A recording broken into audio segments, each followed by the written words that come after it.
Reward daw para kay Against All Odds star Kiray Celis ang kanyang bagong sasakyan. Inspirasyon daw ito ni Kiray para mas husayan pa ang kanyang trabaho. Pag-amin ni Kiray, wala pa talaga sa plano niya ang bumili ng sasakyan.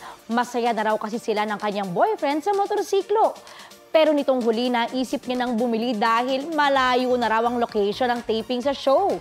Kaya naman sa pagkakataong ito, inuna niya muna ang sarili o self-love.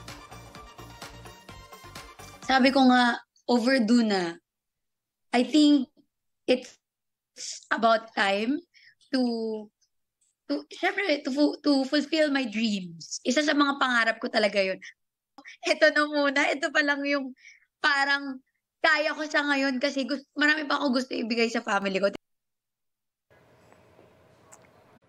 Mga kapuso, para sa mga maiinit na balita, mag-subscribe sa GMA Integrated News sa YouTube.